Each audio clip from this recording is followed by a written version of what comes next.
Soc Montse Mascaró, membre de l'Acadèmia Catalana de Gastronomia i de Nutrició.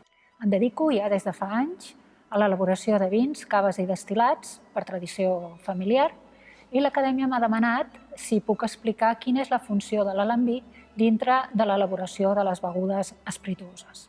De fet, no és necessari tindre un alambic per elaborar begudes espirituoses i no es va començar a utilitzar fins que no el van portar a la península els àrabs.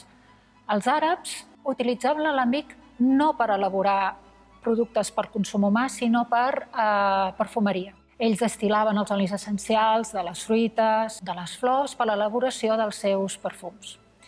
Però aquí, la tradició diu que va ser Arnau de Vilanova, al segle XIII, es va començar a fer servir un alambic per destil·lar alguna cosa que en aquell moment ja era excedentari, que és el vi.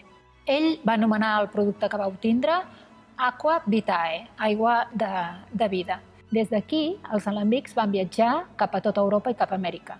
A cada lloc s'ha destil·lat algun producte agrícola excedentari. Ja pugui ser cereals, patata, canya de sucre o fruites. Anem a veure, doncs, com és un alambic. L'alambic és, com podeu veure, com una olla tapada. Consta de 4 parts. El que és la caldera, el capitell, el que es denomina coll de cigne i un serpentí, que és una tuberia molt llarga submergida dintre un bany d'aigua freda. Aquest que tenim aquí és de coure, però poden ser de molts materials. Poden tindre de ceràmica, de vidre, d'inoxidable, però sí que és veritat que el coure s'ha utilitzat molt perquè és molt maleable, permet fer diferents formes i, a més, és molt fàcil de transportar. Quan col·loquem el vi i aquí sota escalfem, produïm uns vapors. Com que l'etanol té un punt d'evaporació més baix que l'aigua, els primers vapors que es aniran separant i condensant són realment els de l'alcohol. A l'arribar a aquesta zona d'aquí, que és més freda, tornen a condensar.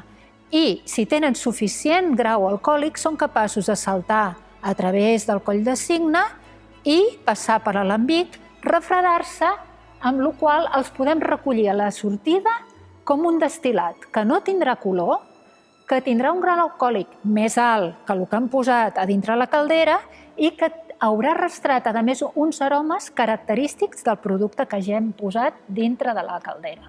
Per què s'utilitza un alambic dins de l'elaboració de begudes espirituoses?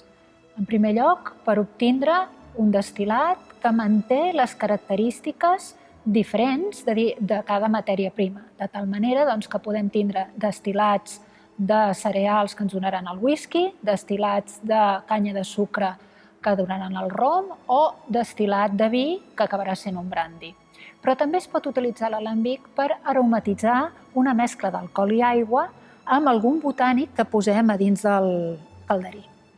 Per exemple, si posem pells de taronja, a la sortida de l'alambic tindrem un destil·lat amb olor a taronja. A mi m'agrada parlar de les coincidències que hi ha entre la cuina i la destil·lació.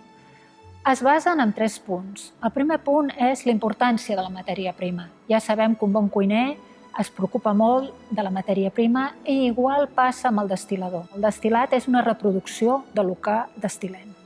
En segon lloc, la tècnica. La forma de destil·lar, les temperatures, el temps de destil·lació coincideixen amb la tècnica que faci servir el cuiner per cuinar. I en tercer lloc, el factor humà. Tant el cuiner com el mestre destil·lador, amb la seva experiència, marquen el que serà el producte final. Espero que us hagi agradat aquesta introducció al món dels alambics i els destil·lats. Us dono gràcies per la vostra atenció i a l'Acadèmia per donar-me aquesta oportunitat.